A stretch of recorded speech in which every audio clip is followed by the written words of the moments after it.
making good use of our time. So for those of you who don't know me, I suspect everyone does, but in case you don't, I'm Lisa Clark. I'm Director of Michigan's Department of Environment, Great Lakes and Energy, and you have joined the 7th meeting of the Michigan Council on Climate Solutions. I'm very grateful to the service and the time that our council members are putting in, as well as our work group co-chairs, which arguably have some of the toughest jobs right now, and then all the folks that are participating on the work groups as well. So I know we get a subset of those folks joining us for council meetings.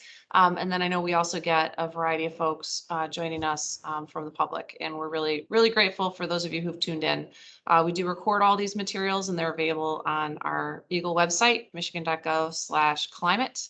So if you have just tuned in and you're interested in previous presentations, recordings, etc., you can go find them there. Or if you tune in future, you'll find future materials there as well. So we're going to go ahead and get started. I want to start off too by saying that I know there's been a lot of discussions about how to get this group together in person. I know that it was challenging to get everything up and running in our COVID world. We had been feeling pretty positive about getting us together at the end of the summer.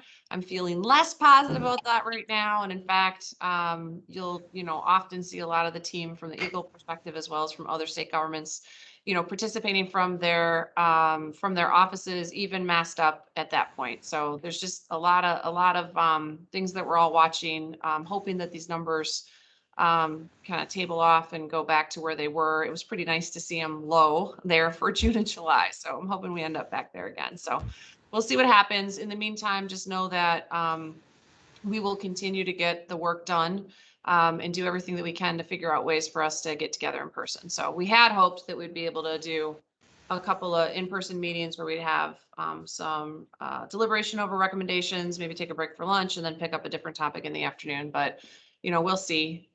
James and I were still cooking up plans to try to figure out how to use one of our state parks to good advantage so that we could be outside. But I digress. We'll see. We'll see if we can get there. So we're going to go ahead and just do some of the general business work before we get into the meat of today's agenda. I should say, I think we've got some really great presentations today. So I'm certainly interested in getting into those presentations. Before we do that, I'm going to go ahead and do attendance of council members. And we're going to go in regular alphabetical order. That's your warning. Those of you who know you're at the top of the alphabet, be ready. And I do want to remind folks that are participating who aren't council members that the dialogue, the question and answer period is for council members. We are very interested in receiving your comments through different means, like our public comment sessions, like the work group sessions, and then certainly always interested in receiving things through email. And in fact, the council received a chunk of that email comment just a couple of weeks ago. I guess the days are a little fuzzy for me.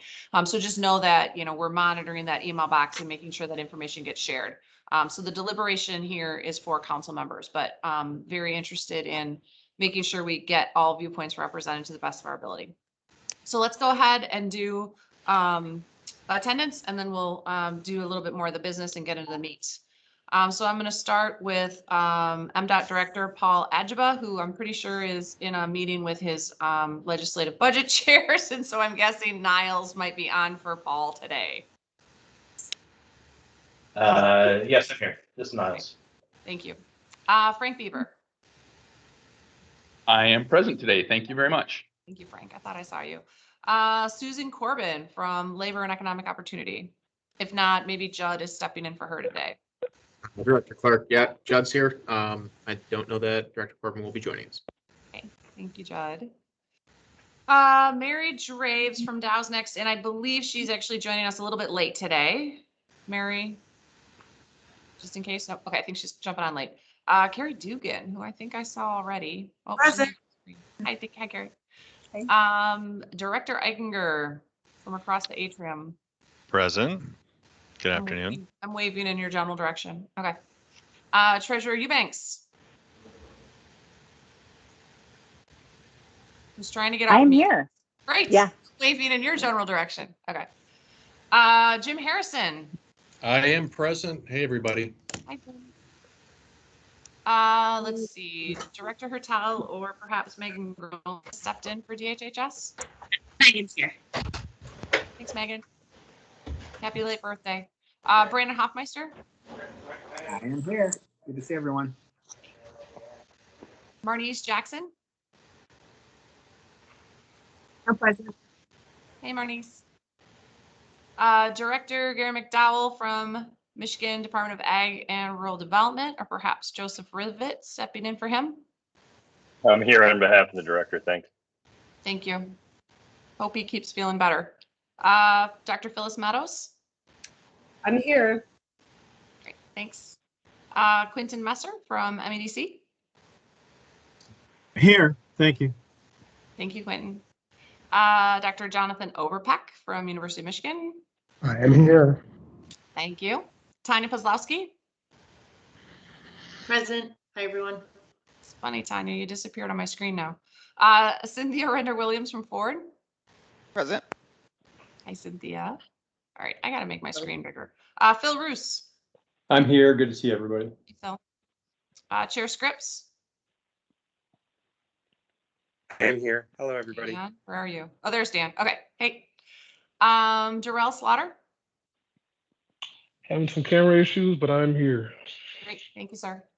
Dr. Sam Stolper. Hi, Director Clark. Hi, everyone. And Ron Vogelweed. Yes, here. Ron, we're going your way next time, so just be ready. Good thing you went this way this time. It Perfect works timing to our right there. advantage as a C at the top of the alphabet. All right. So we're going to do a little bit of business. First, I'd like to put the agenda in front of us and see if we have any discussion. So do I have a motion and a second to adopt today's agenda? I motion. Thank you. Support. Slaughter. Thank you. Any discussion on today's agenda? Let me do an overview for you. So a little bit of business. And then we've got 3 presentations. Dr. Rochelle Winkler, who's from Michigan Tech University, and she's going to talk about energy demographics. She's fantastic. You will enjoy it.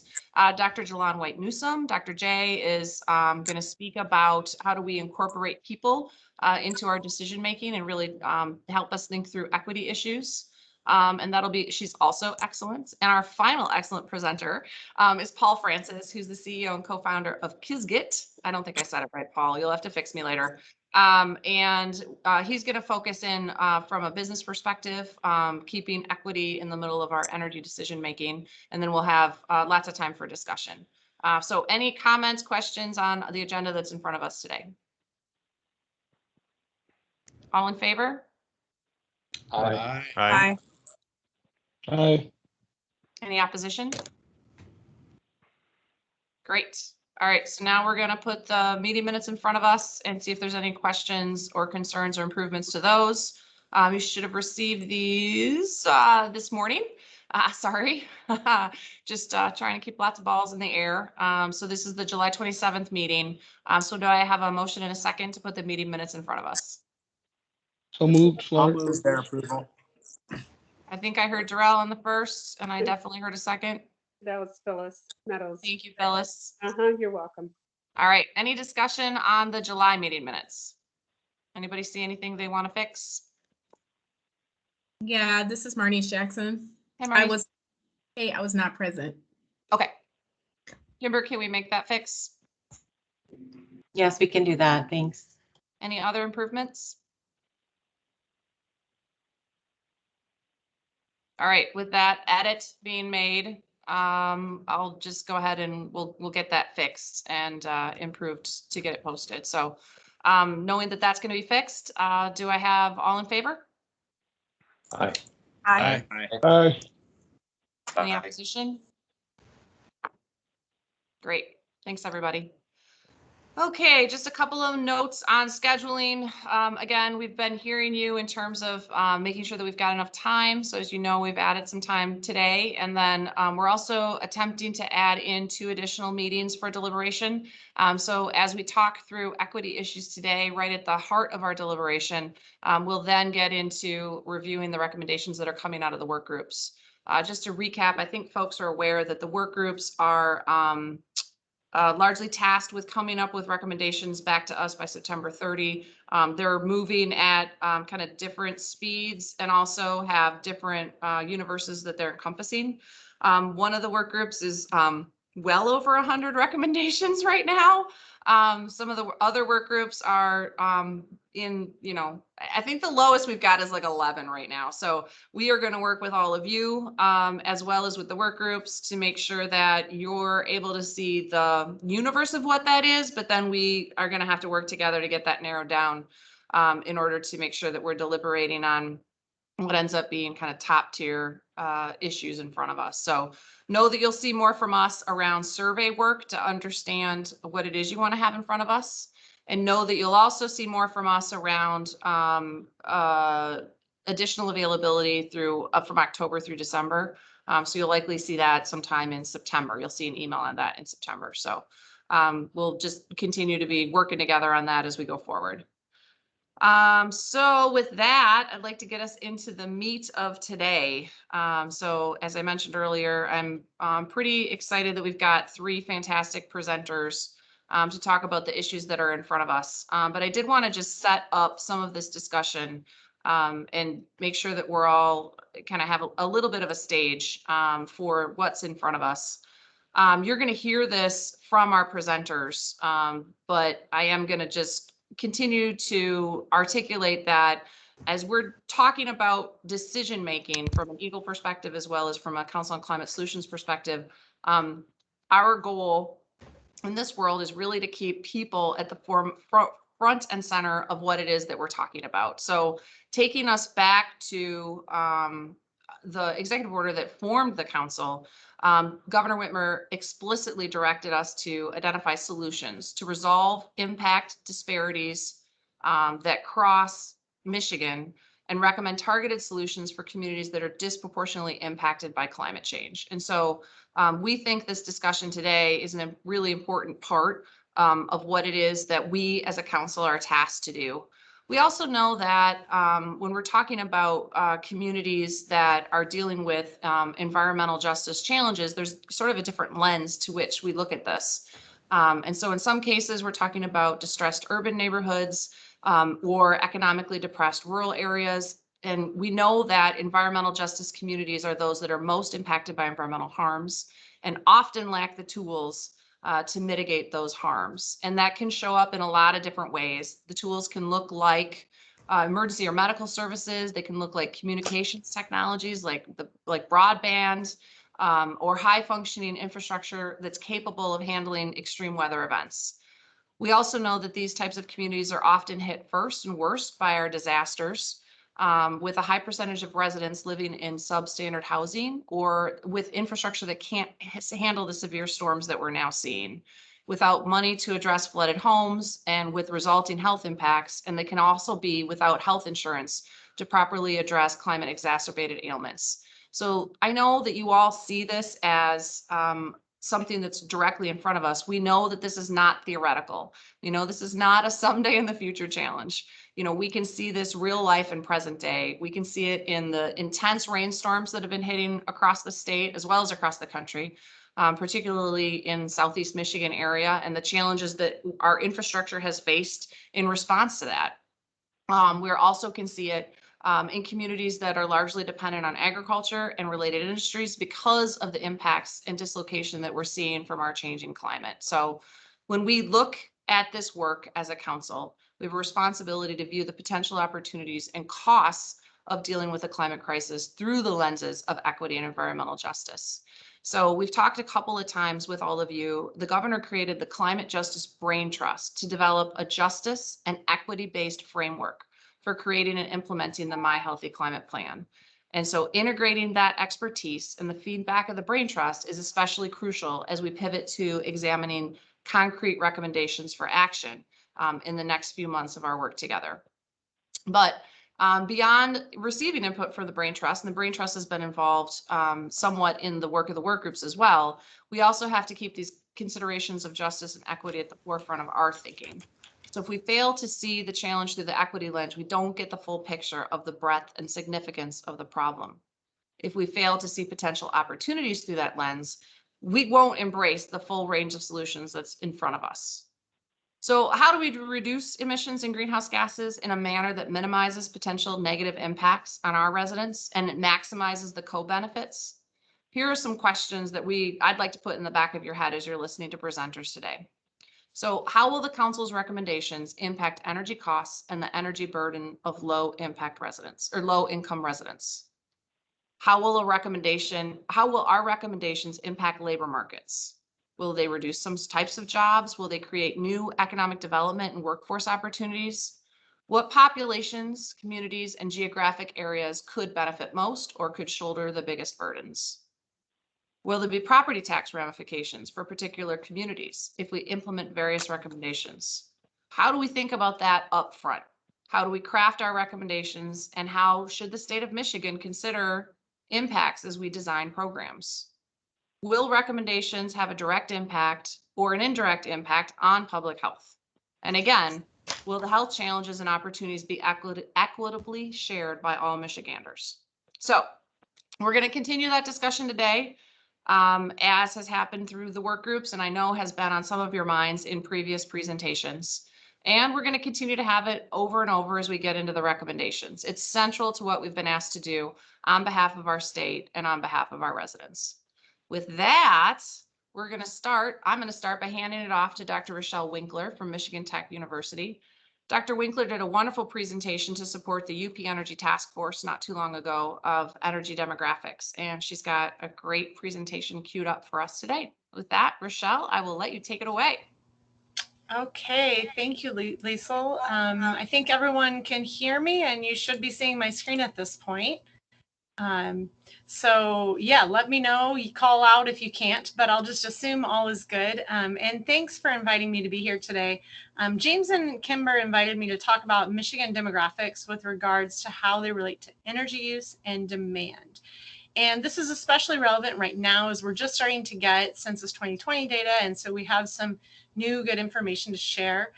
Before I get started, I do want to recognize that the work that I put into putting this presentation together was supported by a research and community engagement project called MyCares. It stands for Michigan Community and Anishinaabe Renewable Energy Sovereignty, which was funded by the National Science Foundation. And I also need to recognize Tim Stone, who's a graduate student at Michigan Technological University where I work, who put together some of the maps that I'm going to share with you today. So it's a tall order, as Liesl presented us with at the beginning here today. But my goal is to try to give you a high-level overview to introduce some of the key trends that are going on with demography and that serve as context to any decision making on energy transition to help inform some of these decisions. I don't have time to get into depth on any of these topics. Instead, my goal is to give you some things to think about that might need to be explored further, or to get you thinking about the sorts of things that need to be considered in relation to population, economics, housing, and energy, and how those are distributed across the state. So population. These are the key points that I hope you'll come away with. On the slides that follow, I'll show the evidence and data points. I'm going to move fairly quickly for the sake of time, but you should have the slides, and so you should be able to go back and review data points. I'm also happy to take any questions or to answer later via email or phone conversations if that's better. So first, Michigan's population is growing, but slowly. The west side of the state is growing, as are the southeast, the suburbs in the southeastern part of the state, and Ann Arbor. But the east side and much of the north, including the UP, where I'm at, are mostly declining in population. And this decline is due more to the fact that across most of Michigan, we're seeing more deaths than births, which is related to both an aging population. So we have fewer young people in their prime childbearing years, but also declining fertility rate that started during the recession and never rebounded. The state has generally seen overall some positive net migration in the last decade, though that's pretty limited in Michigan, and there's it's a little more international than domestic. So migration is really volatile and stagnant, but a little bit positive in the state. The state's population is also growing increasingly diverse. especially with Latino population growth. But non-Hispanic whites still make up the majority of the population, with 28% of Michiganders identifying as Black, Indigenous, or otherwise people of color. And then the population is aging, which is a key factor.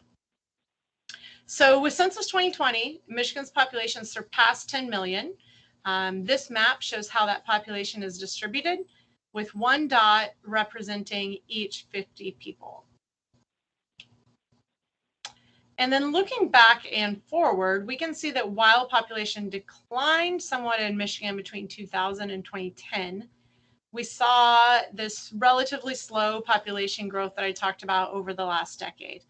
And demographers project that the state's population will continue to grow over the next few decades at this relatively slow and steady rate.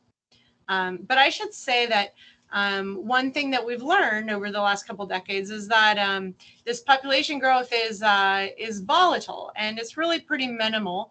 In fact, I would say it's a really stagnant kind of population and depends a lot on migration, which can shift relatively quickly. But we do see differences in different parts of the state. So this map is showing change in the number of people by minor civil division between 2000 and 2020, or I'm sorry, 2010 and 2020. Some of the places that saw the most growth are Grand Rapids and Traverse City. And thinking of counties, especially Ottawa, Grand Traverse, Kent, Allegan, and Washtenaw counties grew. On the other hand, Flint lost about 20% of its population, and Detroit lost about 6%, though the 2020 counts are being contested there, and it's true that there could be an undercount. Cities of Lansing, Kalamazoo, and Saginaw also saw population decline. At the county level, the greatest losses were in the UP, where only Houghton County, where I was one of the migrants who moved there in the last decade, is the only county that grew over the last decade. Hey, Dr. Winkler, we have a question from Brandon Hoffmeister, which I'm going to guess is largely clarification. So I want to make sure we have it. We do it now. Okay. Yeah. So appreciate the conversation. So my question is related to the population forecasting. How do you as a demographer think about climate-related trends and impacts that might actually drive population growth to Michigan compared to other parts of the country? I think in my experience, a lot of future forecasting is based on trends of the past.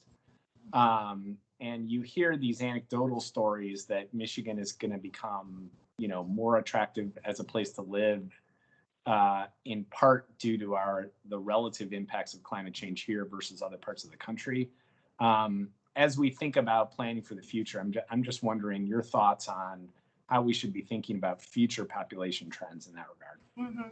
Yeah, it's a really good question. And that is something that I study. And you're right, there are a lot of anecdotal stories. And you're also right that these forecasts are primarily based on trends in the recent past. So the forecast is made up both of looking at the aging of the population and how the current population will progress through births and deaths, which are both actually fairly stable things.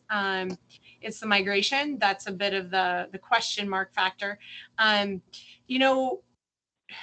body of scholarship overall, there's a ton of research going on right now about how climate change is impacting migration, and it's pretty conclusive that within the United States, there's been very little impact thus far. A little bit maybe in some places, but really very little impact thus far. And it's something that people are looking for and wondering maybe this will change at some point. But thus far, we're really just not seeing it. And whether that will change at some point, in some other countries, when things get really dire, we do see some out-migration response to climate disasters, but even that tends to be fairly limited.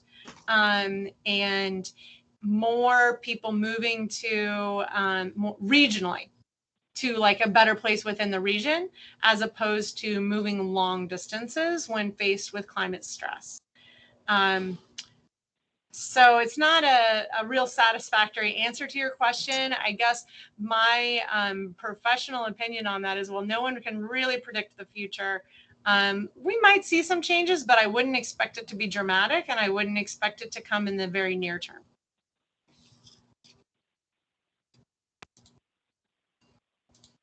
Professional answer.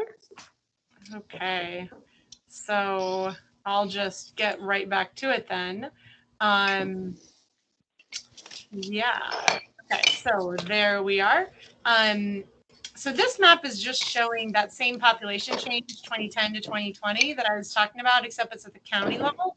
And it's looking at percent change in the population rather than numerical change. We talked about increasing diversity. The city advancing, but not that. That too is not even across space. So this map shows the percent of the population identifying as people of color at Census 2020. We said before that 28% of the population are people of color.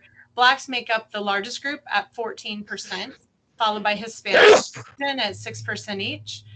We saw growing populations of Latinos and Asians, and especially multiracial individuals, while both the Black and the white populations declined somewhat in the last decade.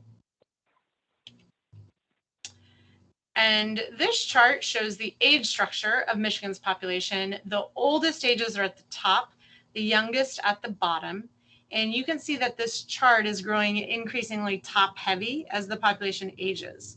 And we can fully expect that this pattern will continue as birth rates have declined. In 2019, 25% of Michigan's population was over the age of 60. And 7% were over the age of 75. And those numbers will just increase. So shifting to economics, some of the key points I wanted to talk about here are that inequality is really a core issue. We have a relatively large and growing population in poverty in the state of Michigan, and that's related to rising costs and stagnant wages among lower income people. Energy is one of those costs, and so it's a serious consideration. Housing affordability is also a serious consideration. Unemployment is generally falling somewhat higher in Michigan than in other parts of the country, and again, there are some local variations. So looking at some of those data, I want to talk for a moment about the definition of poverty that I'm using, and it's called ALICE poverty. Stands for Asset Limited Income Constrained Employed. So we might think of this as like another name for working poor, but typically people that are just above the official poverty line.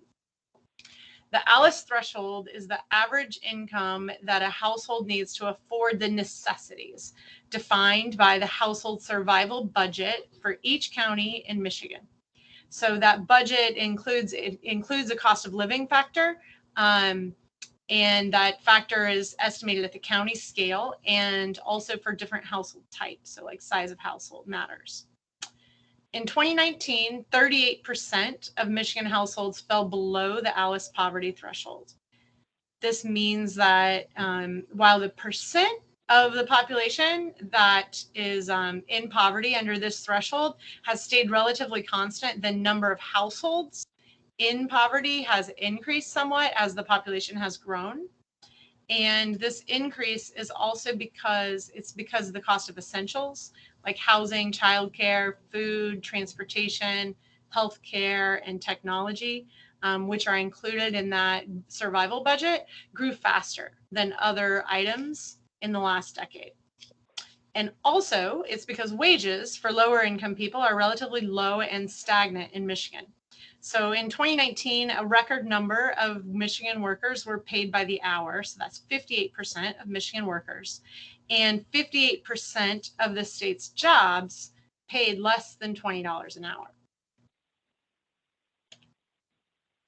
If we map those poverty rates, again, we see some uneven distributions. If we look across the Upper Peninsula in particular, about half of households are in poverty.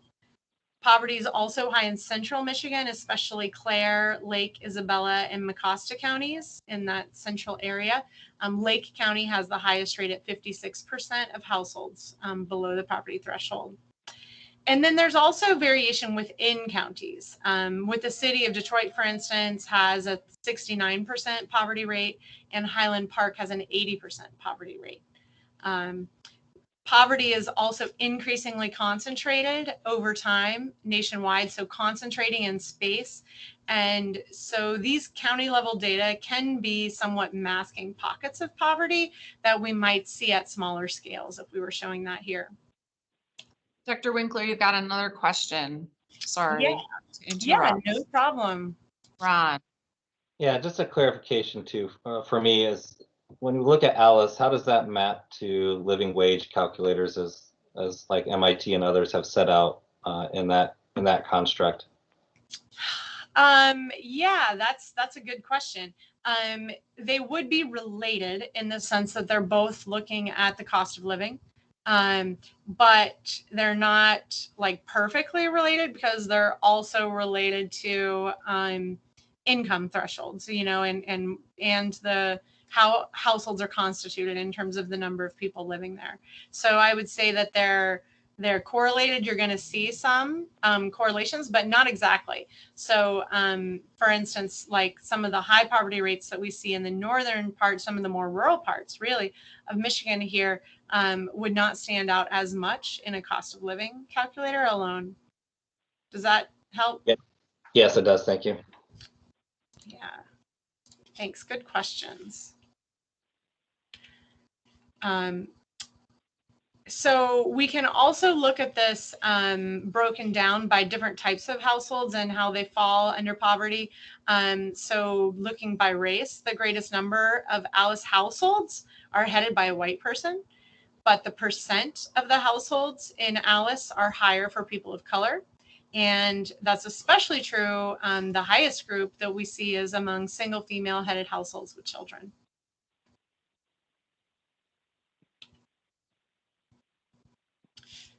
So this map shows unemployment rates, shifting to unemployment a little bit here by county. And these were just as of this summer. So these are very recent numbers.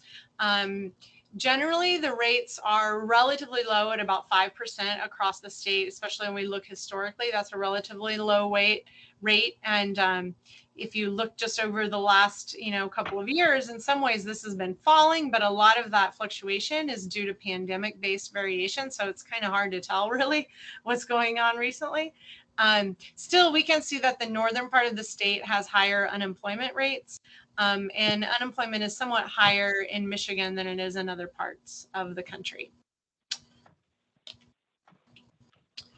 Housing affordability is another key component of the economic situation.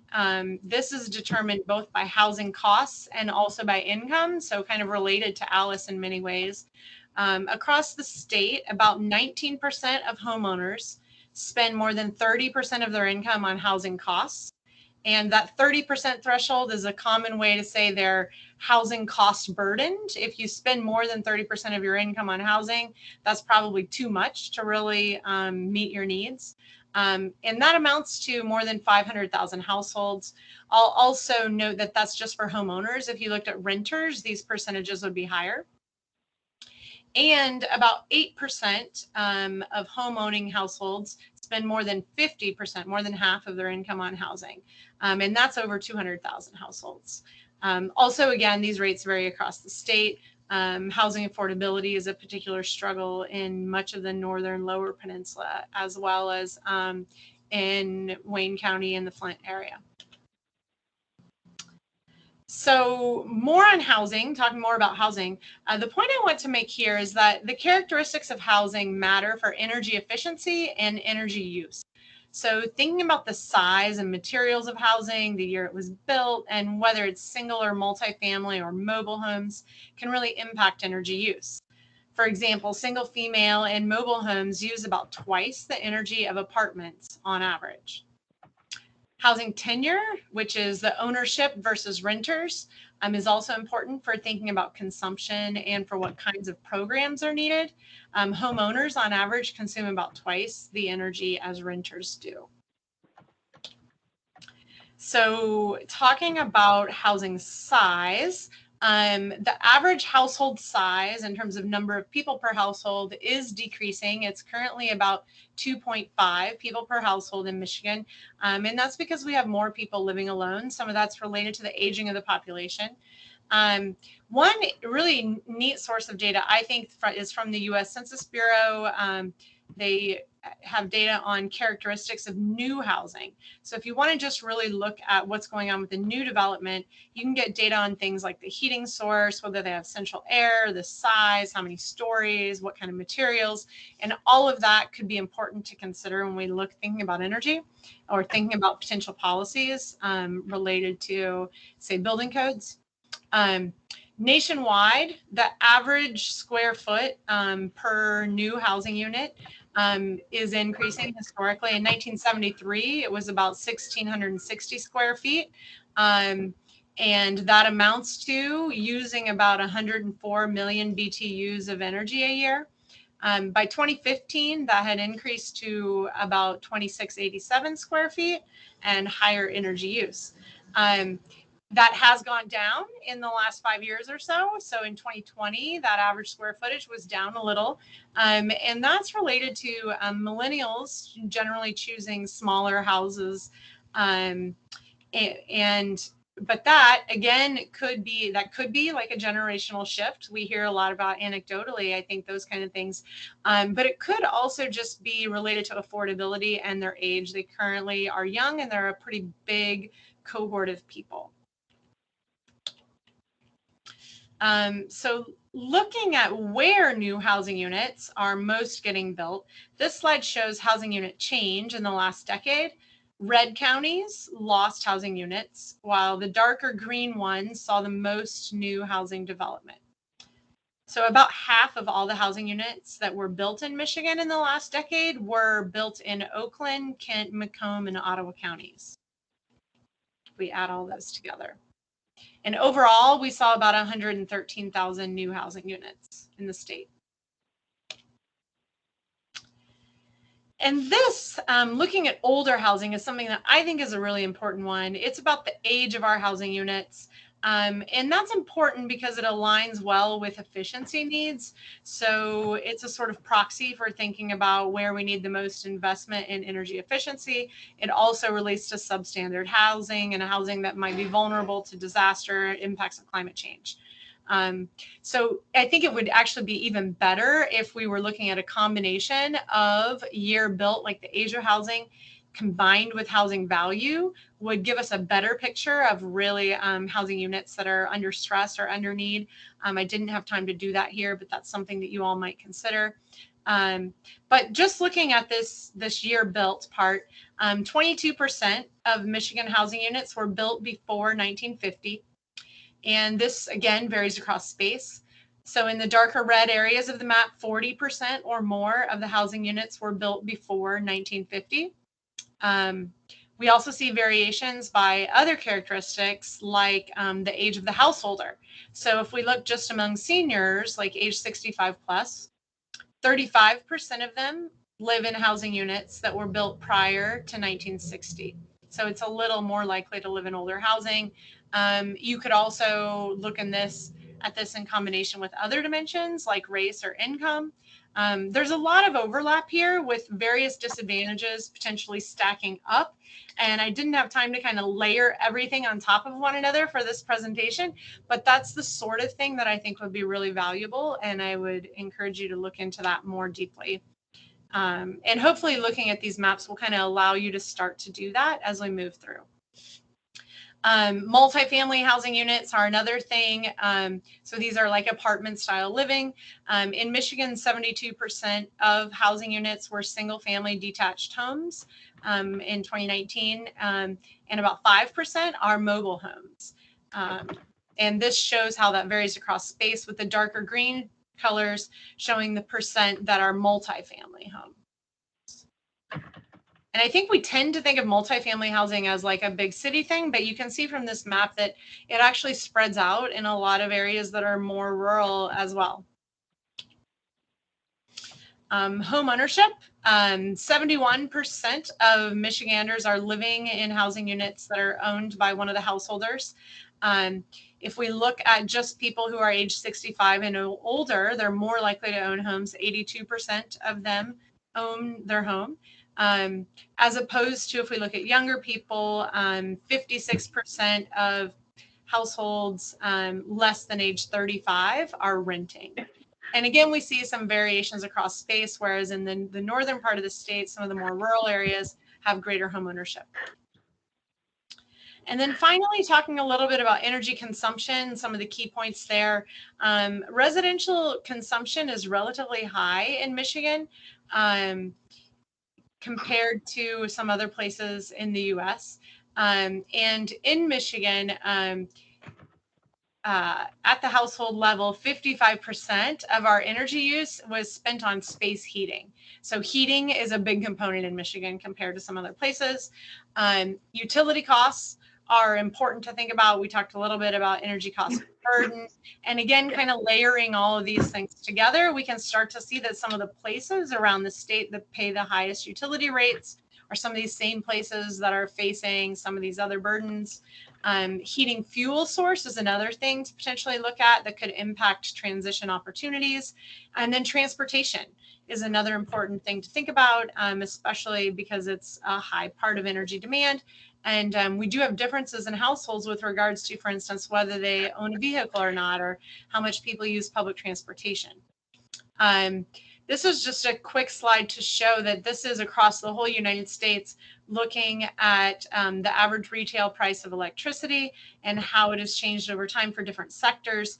And we see increasing rates for residential users, and that residential electricity costs have been increasing faster than industrial or commercial.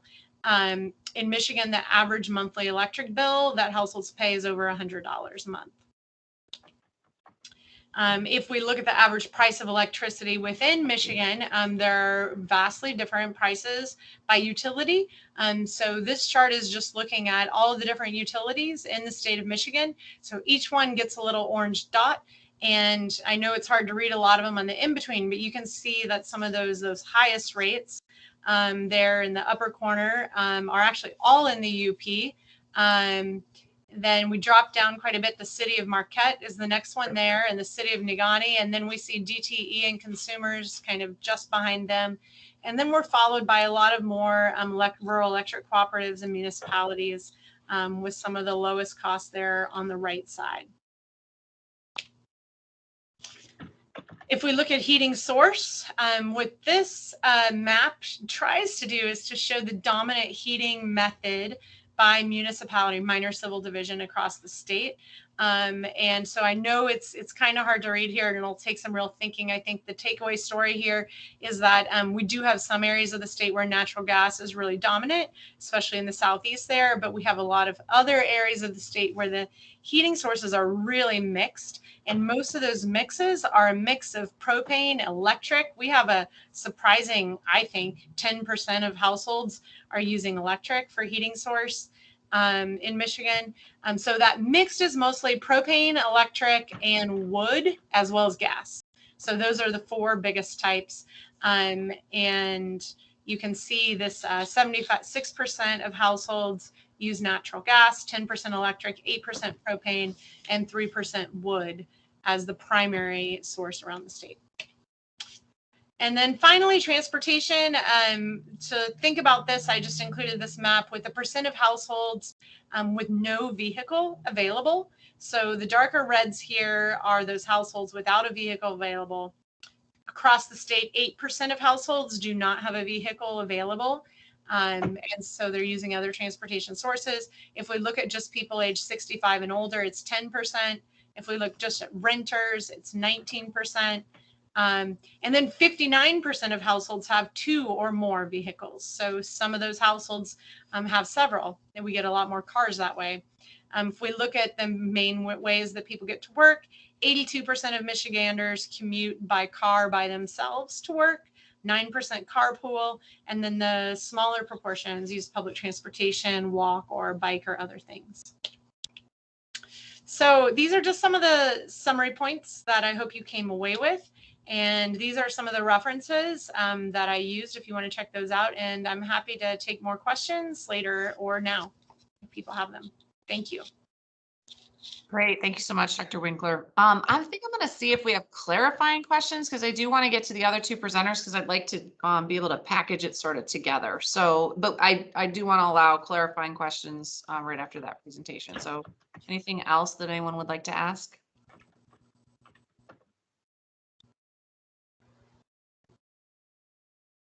Great.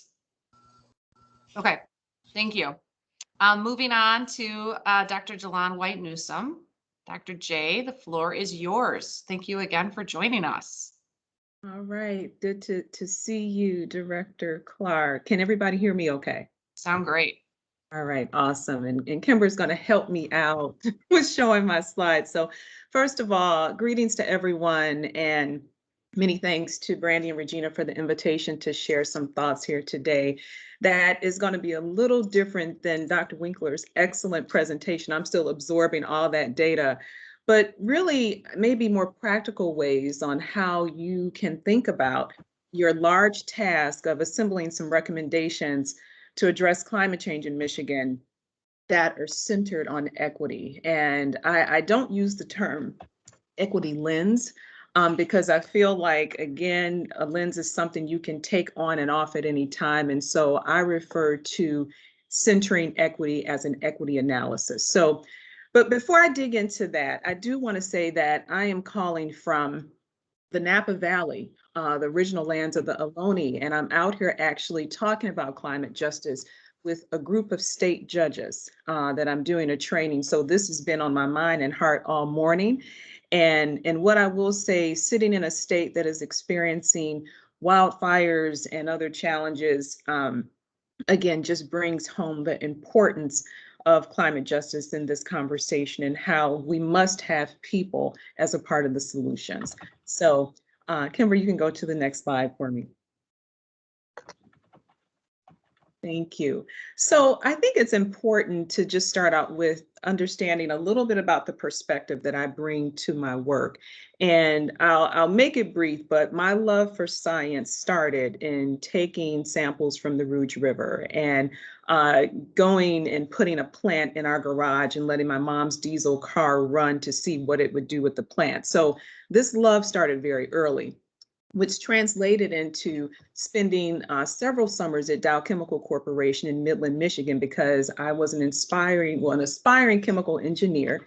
And I had an opportunity to work at Dow Chemical and really learn not only about the production side, but it was my first entree into environmental injustice. In fact, I remember talking with one of my supervisors and realizing that the chemicals that we were producing, and I think it was herbicides at that time, this was 20 plus years ago, but the fact that there was this trend of these trucks spilling in communities of color, in low-income communities, because they happened to be by the railroad tracks. And what I realized that this was not just a phenomenon in Michigan and associated with this particular company, but the fact that these experiences, these disproportionate impacts, these negative impacts were happening across the country in many ways. So when I left Dow that summer, I came back home to Detroit and opened my eyes just to look around. And so that second picture that you see on the slide is of my home church, which happens to be Aretha Franklin's home church, New Bethel on the west side. And just that community realizing their exposure to lead and waste and other, again, environmental injustices woke me up to the fact that, again, where is environmental justice in this space and in this world? And that grocery store at the bottom was where I used to go grocery shopping for my great aunt, who's 104 years old, still living by herself, but I could never find fresh fruit and food. And so all of these different pieces are important because it builds into the health of the community. And so when I left Detroit and went to school at Northwestern University in Evanston and spent some time on the south side of Chicago, again, I came across a wonderful set of organizations that were trying to find environmental justice as well, and learned that on the south side, it was this combination of lead smelters and transportation and other pieces, again, that made finding environmental justice a super hard task. Next slide. So as I think about my orientation and exposure to environmental injustice and what that is now as we think about climate injustice and we continue to hear the horrific stories of our brothers and sisters in Haiti, our brothers and sisters in Tennessee dealing with floods and hurricanes and everything. It is real, but it's also exacerbating the existing environmental injustices. So climate change is just making, again, everything worse. So we can't talk about climate justice and achieving climate justice if we don't recognize and acknowledge the historical impacts of environmental injustice. And so as I think about, again, Detroit, which is where I'm going to focus, we have experienced, as an example, more climate-driven flooding, particularly in African-American communities and low-income communities. And my parents, again, have been victim to 5 floods in their home over the past 2 years. And so even with this failure of water infrastructure, we see the failure of grids, the electricity grids, which, again, is directly related to heat risk. And so when you think about this connection between environmental injustice and climate injustice, again, the unfortunate heart of this connection is that it typically impacts, to Director Clark's previous remarks, the same people. And it's not that the people are vulnerable, but it's the fact that the systems and infrastructure have made them more vulnerable. So it's our job, again, in whatever place that you sit, to figure out how we can shore up the infrastructures and systems to keep people safe and well. Next slide. So the electrical grid is something that, again, I am not an expert on, but I have felt the ramifications of it. I remember having conversations with my grandparents who lived on the west side of Detroit, 8 Mile and Livernois area, for over 50 years. And they had a little small frame house. And I used to tell them, even, whether it was a blackout or not, Nan and Granddaddy turn on the air conditioning. And I say that because I became their primary caregiver when they were in their 80s and 90s. And they were dealing with a lot of medical conditions, the onset of Alzheimer's and dementia, a lot of different medications, and they would be experiencing heat stress and not even know it. But they did not want to turn on that AC, one, because of their arthritis, but the second, because they didn't want to pay the bill. And so my grandparents, like many other seniors in their neighborhood, and many other seniors that I interacted with and tried to reach out and educate on heat stress, had the same concerns and really didn't realize, again, that heat stress and could eventually lead to heat-related deaths if they didn't take care of themselves and turn that AC on or that fan on. But the financial implications were real. And I think about their home, and Dr. Winkler, to your point, it was not very efficient at all. They couldn't afford to get a new roof, which in many ways was a requirement to, be eligible for weatherization and other energy efficient measures. So again, it was not just my grandparents, but seniors across the city and really across this country where energy costs remain a health burden. To have to make that tough decision between buying some medication or turning on the AC is something that we have seen in the past and will continue to see, unfortunately. So again, when we talk about climate injustice, it's not just about the weather. That's not the whole problem. It's the embodied inequity in all of our systems that make it hard for certain folks to adapt, which is oftentimes our low-income communities and communities of color. Next slide, Kimber. So for me, as I think about the work that I try to do, many of these injustices are connected. We have a whole bunch of terminology, but whether it's environmental injustice, climate injustice, or health inequities, these are all connected, but we all have the power to change. And so I'll speak to this list of stuff underneath these connected terms, but I want to focus on this concept of resilience, because as we talk about climate justice and the impacts of climate and the extreme weather, oftentimes the communities that are hit the first and worst are applauded because of their resilience, when in fact, it should not be a badge of honor. It should be a wake-up call to us that we are applauding these systems that are failing people. So we need to really understand that it's not that we need the people to be more resilient, but we need the systems and the infrastructure to be more resilient. It's also important, again, as we look at this stream of injustices, that we acknowledge the pre-existing conditions, not only the physical conditions, but the pre-existing conditions of the neighborhoods that we are in. The fact that some folks have lacked enforcement, environmental enforcement at a level that, again, prevents the amount of emissions, whether they be GHGs or toxic emissions, that are making them more vulnerable and less apt to adapt to these climate changes. Repeated environmental insults, again, cumulative impacts, the silos of deployment and lack of resources. Again, we can go on and on, but a lot of these injustices, again, stem from the institutional and structural racism that we see across many facets. Next slide, Kimber. And so a term that I came across, and maybe y'all have heard this, is syndemic. It reminds me of an environmental justice term that a lot of us use in the movement in terms of cumulative impacts. The fact that no one really experiences anything in a silo or kind of one pollutant at a time. But as I thought about the syndemic and kind of this interrelated epidemics happening at the same time, next slide, of course, I can't not think about COVID. And again, there have been study after study that again show these same folks, particularly African Americans and others, are hit harder by the crisis and the fact that COVID has unveiled multiple fractures in our systems.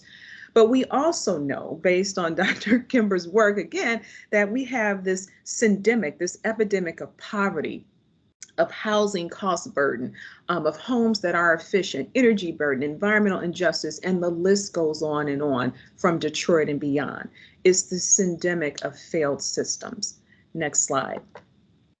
So in fact, again, I'm not probably preaching to the choir, but it doesn't hurt to reemphasize that, again, studies continue to show nothing new, but the fact that people of color continue to be disproportionately exposed to a range of emissions. And in this study that was put out a couple of months ago, particulate matter, 2.5 in particular, that again, our people of color, Black, Hispanic, and Asian, again, are disproportionately exposed to PM 2.5 from the range of emission sources, which you might not be able to tell because it's really little, but it includes electricity generating sources as well as mobile sources.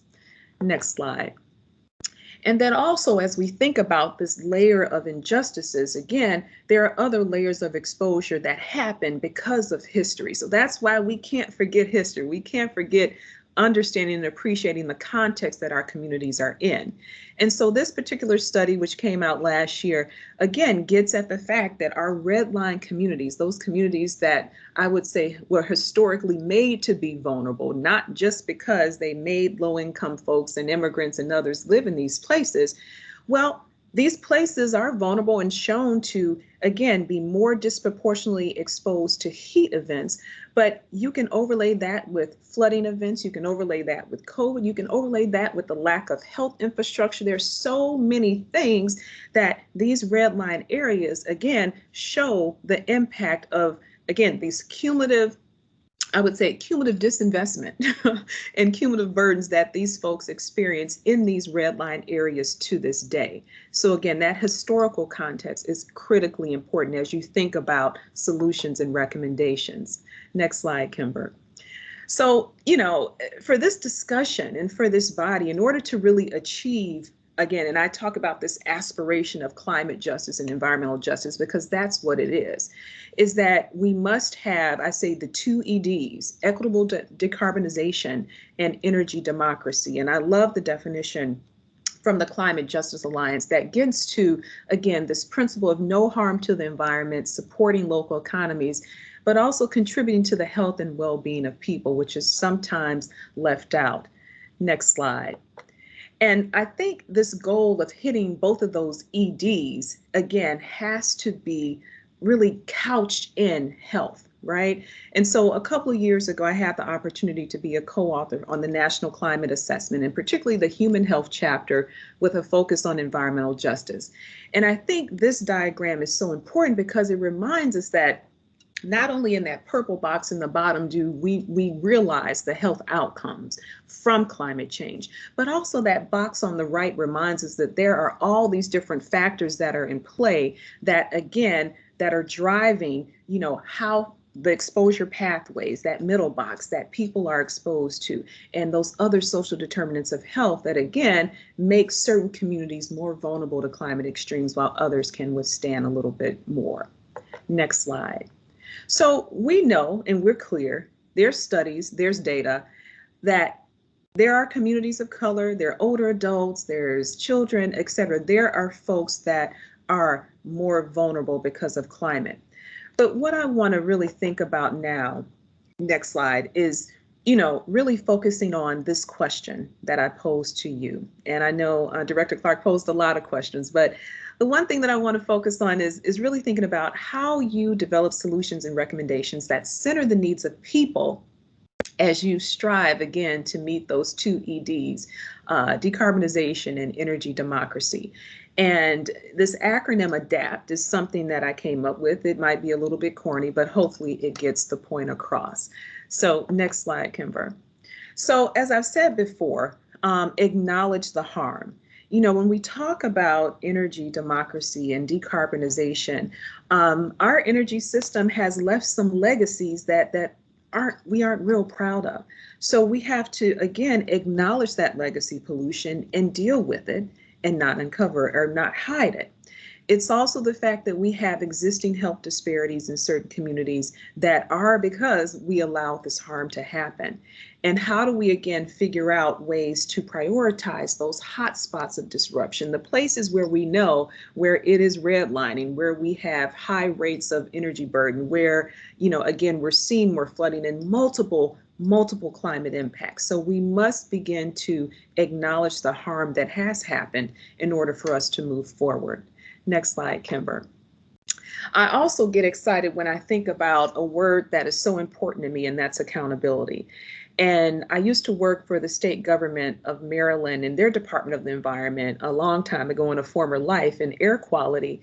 And, when I would speak to stakeholders and constituents, accountability was important in building that trust. And so, one of the things that I'm excited about is what the state of New Jersey passed last September, I believe, a landmark environmental justice piece of legislation. And essentially, basically said that it gives the State Department the ability to deny permits that would, again, disproportionately or cause more of a burden in certain communities. And these could be permits for power plants, landfills, et cetera. But again, what this does is build a sense of accountability. Because again, if your mission as an institution, as an organization, or as a part of this Michigan Climate Healthy Plan to protect the health and welfare of communities, there has to be some accountability put in place in these systems. And I think this is one example that I hope will be a model for other states across this country. So I'm really excited to see how that helps not only the folks in New Jersey, but folks across the country. Next slide. So the second A is for addressing racism. And, I'll just simply say this is not an option. As we think about the differential responsibility, again, as the largest emitters and the largest sources. And I used to work for 15 years in industry, in chemical plants in Texas and Maryland and all sorts of places. But what I will say is, as we were producing our product and putting out those emissions, rarely did we feel the burden of climate change like communities felt it. And so how do we make sure that that responsibility is taken into account by these folks that are the largest sources of emitters and again, sometimes the causes of what we're seeing in our communities? It's also important to recognize that there are differential levels of preparedness and response. I'm still shocked, again, dealing with my parents' flooding, that there isn't a watershed management plan for certain parts of the city of Detroit. And so how do we make sure that we don't let that gap stay a gap? How do we make sure that all of our communities, particularly the ones that are feeling the brunt of climate, have what they need in place, whether it's the proper zoning, the proper planning, et cetera, to keep folks safe and well? Thinking about differential resources, again, who gets what and how? And I'm excited about the potential of the state EJ screening tool to maybe help direct some of those resources to places where we know that it is critically needed. And differential protection. again, coming from the side where I was working in the state of Texas many years, and I had to actually reach out to enforcement, compliance and enforcement for TCEQ, Texas Council on Environmental Quality, because I wanted to make sure that my plant was in compliance, because that first level of enforcement and compliance is that first level of protection for communities. So again, most of these communities that are feeling the brunt of climate change are really feeling the brunt of something else, whether it be emissions or whatever. So how do we begin to, again, eliminate these layers of exposure and layers of, again, environmental insults and protect folks' health? Next slide. The P is for prioritizing equity. And this is something that I try to do in my work now, working with different institutions. And like I said, I don't, use the term equity lens, but I say, what is the equity analysis that we need to pull together? And these are 7 questions that I typically ask that, can be framed, for any process, but who's going to benefit from this change? Who could be negatively impacted? Have we talked to everybody that we need to? Are there other ways to get towards a more equitable solution that we are not seeing or hearing? Have we set up a process to check in and make sure that what we're doing is actually okay and not being more harmful than helpful? What is the data that we need? Do we have the data, or do we need to collect other data? And again, what is the frequency of communication that we're talking to folks about this change that we're putting out there, and who needs to be communicated to, and what is that communication like? So next slide. The T is for transforming systems. And again, we know the systemic change is critical. And again, so we're seeing the efforts of our federal government with the Justice 40 initiative. And I know I'm probably slow on time, so I'm gonna go very fast. But I was thinking about, what would a Justice 40 initiative for Michigan look like? And how can we, again, begin to prioritize these communities that have been disinvested in? Another movement that some folks might know about is the Green Amendment movement, and it's actually changing state constitutions in a way where they prioritize, again, the needs of people, generations, and future generations. So again, something to check out.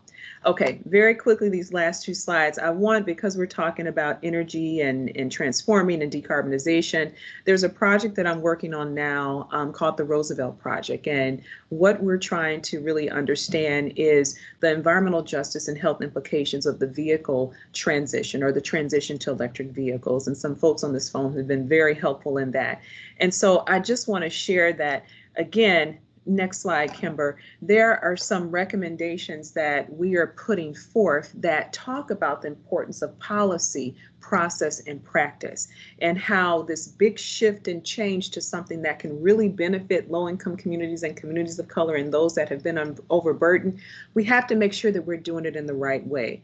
And the first step is, again, to involve those that are the most impacted, but make sure that we're, again, as different stakeholders, looking at what our place in this transition is, and how we can keep people first in the solutions. So I will stop there, and thanks so much for the time, and sorry if I went over a little bit.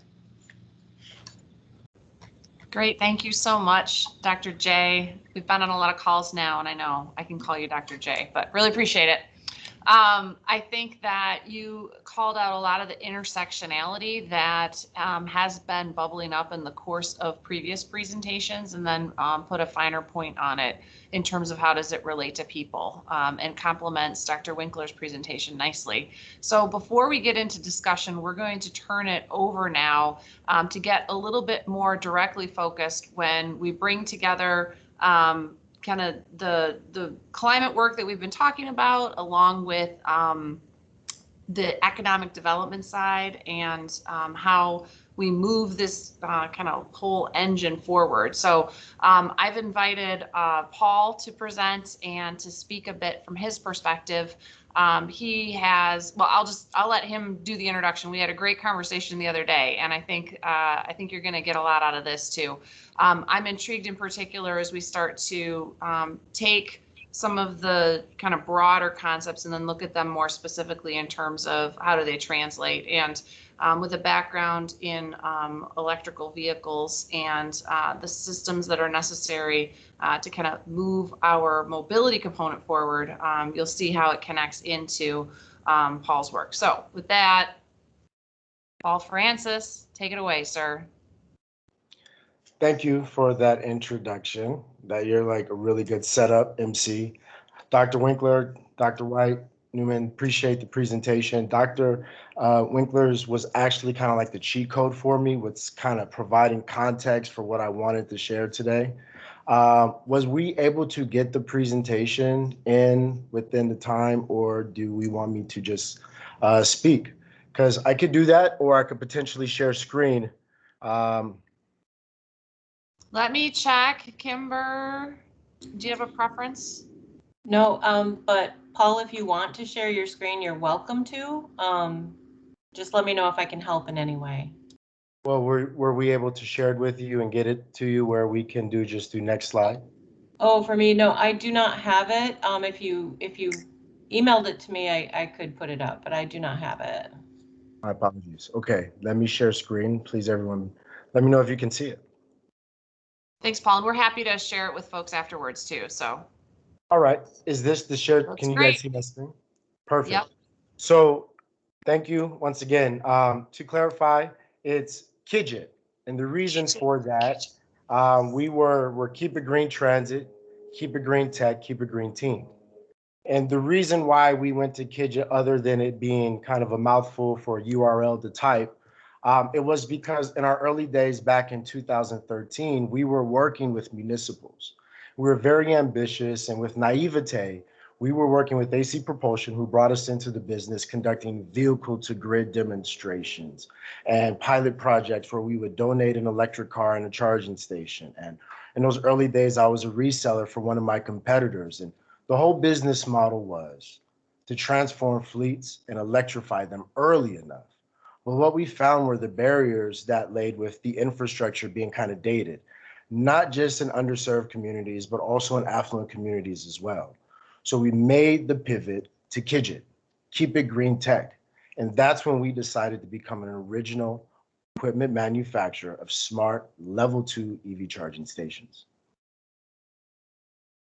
And so as of now, fast forward with making 3 different iterations of our project, now we have project plans in 7 of the top 12 EV states. We recently just completed the largest single site installation at the LA County Fairgrounds. It was a 200 install. Our team project managed construction, installation, planning, and permitting.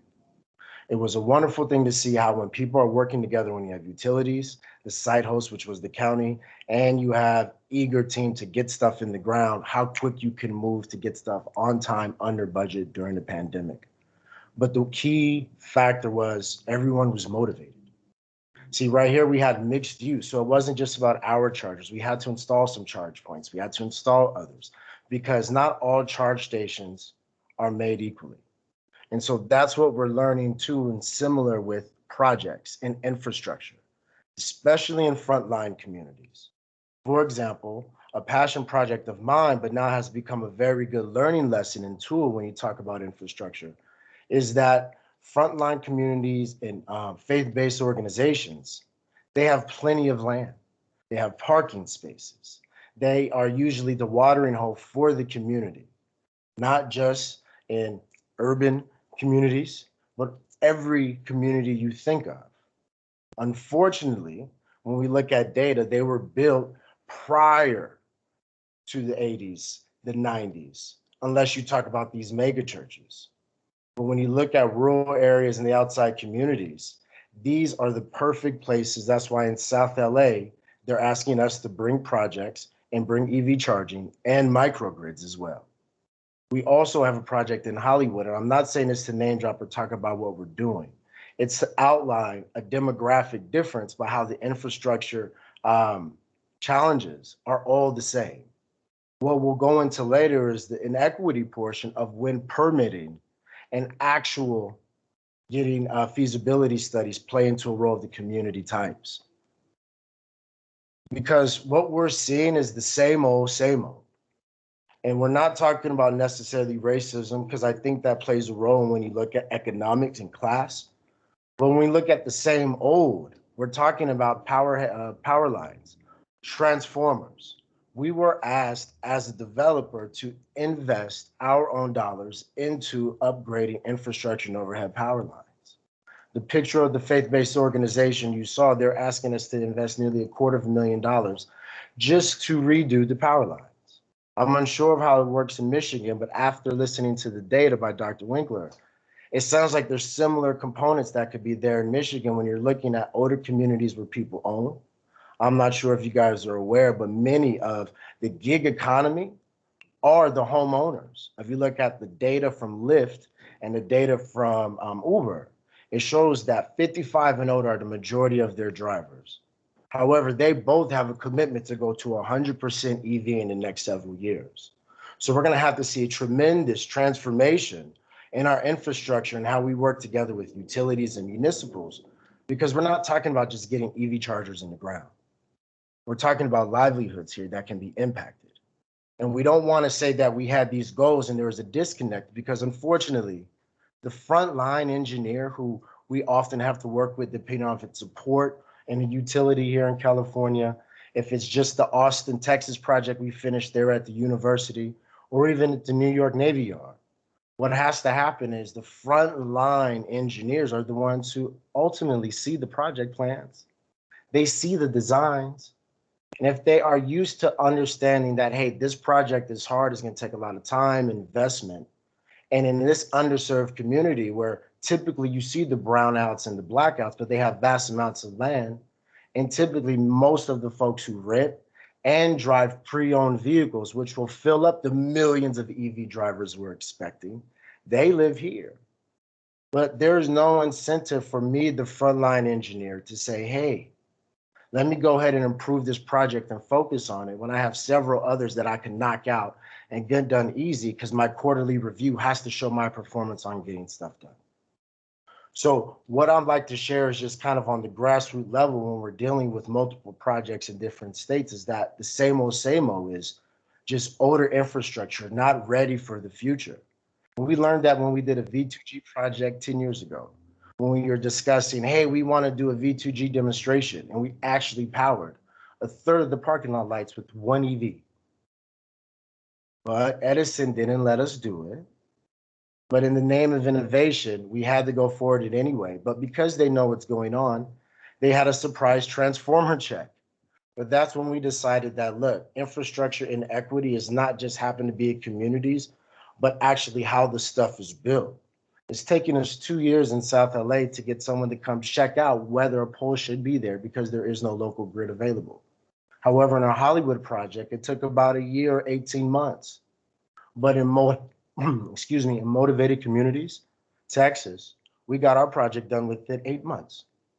It was not just us. We're seeing from your Teslas and even other partners of ours that we're working with that permitting, as was discussed with Dr. White Newman, happens to be just a bottleneck. And if we all work together and understand, potentially equitable funding can be a reinvestment or a use of the current administration's EV funds to say, let's hire more folks.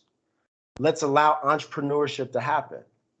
And when we talk about entrepreneurship and hiring, jobs in the form of giving folks civic opportunities, new engineers that we've been training to participate and stamp off on plans.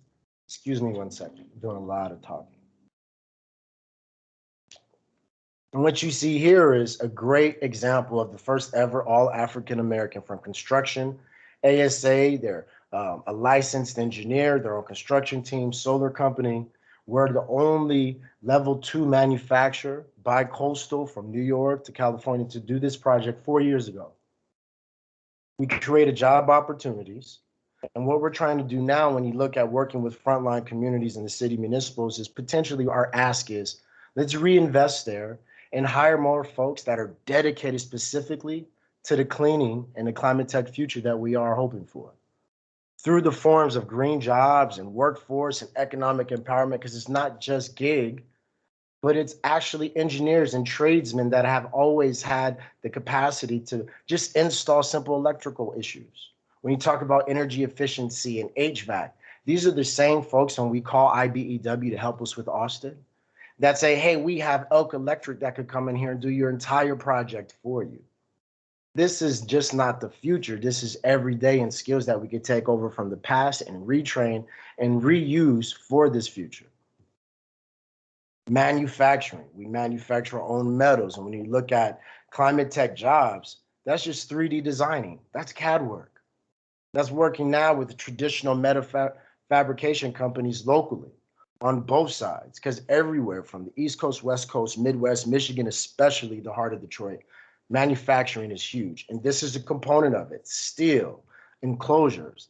When you think of cold weather environments, all of us EV OEMs work our tests to see if our infrastructure works, because right now, dirty secret we have is 20% of it out there in the field. I don't know if you EV owners know, the chargers don't work.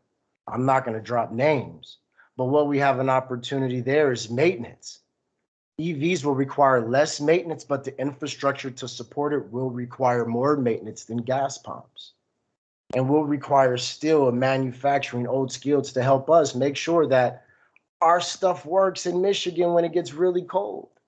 And nothing's better than what we've done, work with universities. We have a microgrid project at the University of Cal Riverside through a grant funded through the Energy Commission of California, where we have a megawatt of solar and battery storage. We're doing load shaving where we can communicate with the utility. We just became an Edison RFP awardee of their school's project to show how potentially load shaving could contribute, provide incentive when you look at MUDs and multifamily areas, because redistributive of energy sources has now been allowed to earn due to the FERC. And so when you look at V2G now, 10 years later from when I started, and how we're actually demonstrating how we can drop load in real time and add resiliency when millions of people are plugged in 10 years and it's freezing cold in Michigan, this is going to be a contributing factor. And if there's ways to earn money, let's add that incentive to the new construction property owners who are going to have to put in charging or get fined. Let's give them extra incentive in terms of the back end earnings that becomes from this new world of climate tech. Because ultimately teamwork makes the dream work. And we're not ready, but we can be when we work together. Because it's not just about getting it in and earning dollars, but it's about the family and growing these communities. My daughter understands climate tech is their way of life. And it's important to me that she's 13 and she's growing, that she sees that I'm contributing to the future she's going to have. And this is an example of, you see how we look, and in our home, we meditate on Sundays, and we do this because it's not just about empowering and electrifying our communities, but it's empowering the next generation that's going to take on this infrastructure in equity. And it's not just going to impact us and communities of color ultimately when it does, but it's impacting our children, right? And when you look at gig economy and the people who are going to fill the millions of EVs, they ultimately come from underserved communities.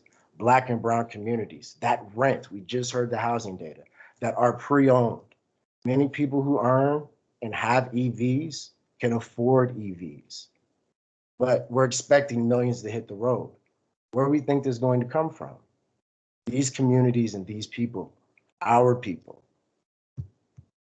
Because just imagine when you wake up every morning, you have a full tank. And then when you go to work, you still have a full tank. And going to the grocery store or happy hour with coworkers, you leave and you have a full tank. And then when you get home at night, that same car provides electricity for the people you love. It all costs under $5. That's what we're doing. That's what we're developing, that autotopia. And together, we can reshape 100 years of human habit. Thank you. Thank you, Paul. Appreciate it. And I think folks can probably see how some of these kind of pieces fit together with Paul's presentation as a capstone. So I'm going to hand it over to Doug Scott to kind of moderate our discussion amongst council members. I'm sure that we have generated lots of questions. I know I've jotted down a few myself. I'm sure we'll see some hands go up. Yeah, if you want to, thanks, Director. If we'll do this the way we normally do, go ahead and raise your hand in the chat, and we'll call on you in the order that we see you. I'm sure we've got some questions ready. Maybe, Director, while people are formulating their questions, do you want to lead off with one of yours? Why, certainly. So I guess one of the things that I'm super interested in Paul's work. So he knows this. We talked a couple of times ahead of time. But Paul, I guess I'll start with, could you talk a little bit, you tie a lot of things together, which I really appreciate. And one of the reasons that I was interested in having you talk.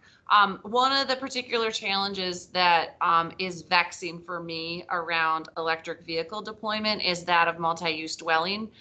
We have, it's not a preponderance of our housing, but it's a really important component of housing stock in Michigan. Can you talk a little bit about what you're thinking so far around solutions for multi-use dwellings to make sure that we've got the type of infrastructure that's necessary to, to your point, to get electric vehicles and accessible for everyone? Sure. Yeah, there's no secret sauce yet. I think all of us in the industry are still trying to figure that out because we're at the nexus of energy and mobility. And it's a fine line you have to walk, especially now when you're talking about development. And when you look at property owners, multifamily property managers, they're business people. And they care about, am I losing parking? Am I losing money from this space? That's the human element of it. And so to them, it's understanding, why shall I invest in this? Why should I have construction? Why should I lose parking and lose revenue? And so what we're trying to understand is that how can we offer them incentive enough? One thing, we worked with a property manager in Texas, and it was, Paul, we've done electrical work before, but why is this taking so long? Granted, there was a major Antarctic type freeze in Texas, but it was them now understanding, why do we have to lose parking to put these chargers in the ground? And I think it's offering them better incentive up front and them understanding the why. And that's kind of helped us shift it. We have a car share EV project at a low income housing development in the community in Northern California. And so by adding a gig car there, car for rent, gave the apartment complex incentive because now they can earn additional revenue. Great, thanks. I agree. There's no secret sauce, but we're going to have to try a bunch of things to make it work. Yeah. Great, thanks. Ron, your hand is up. Was that from before, or did you have another question? From before still, sorry about that. Okay, thanks. Tanya and then Marnice.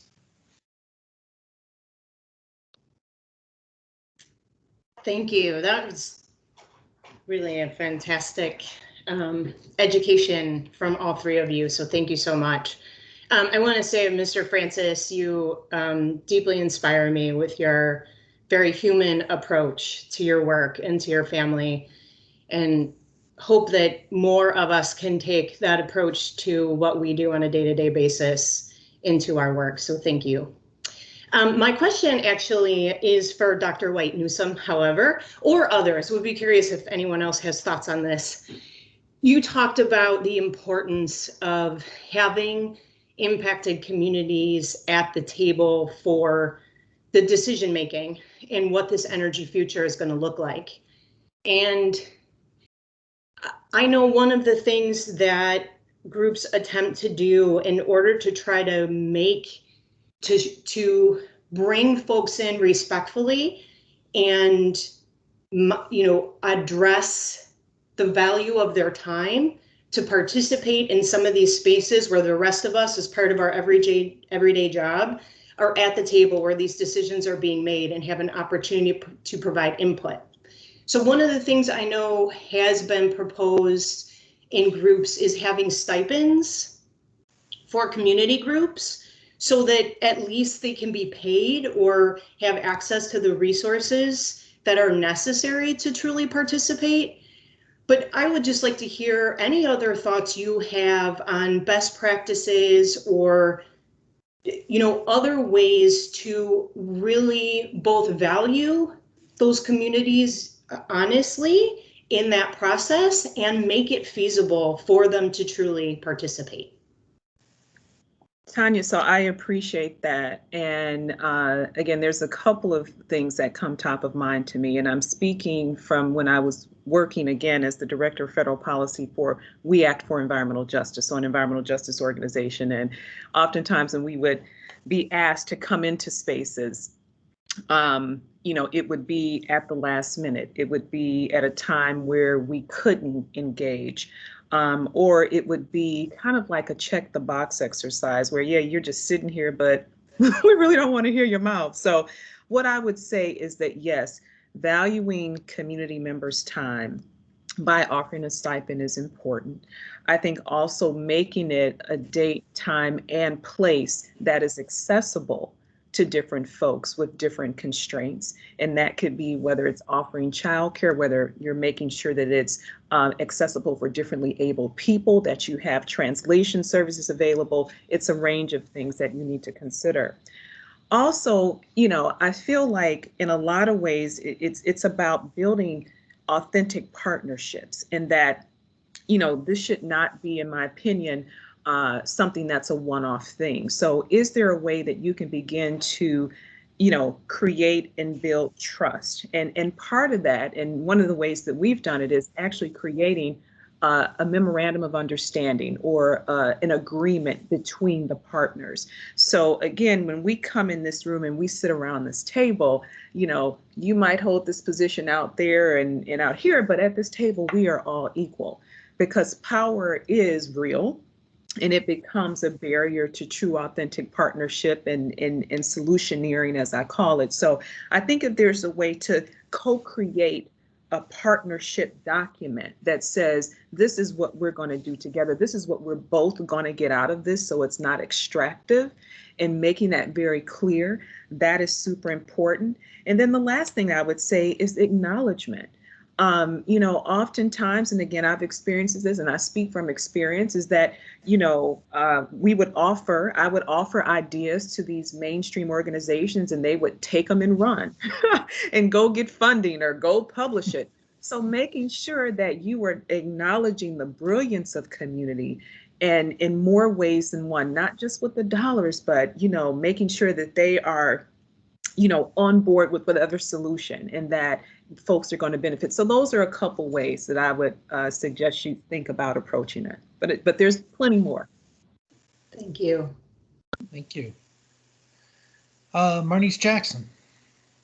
Thank you so much. And thank you, presenters, for presenting today. Tanya, I love the question. You know why?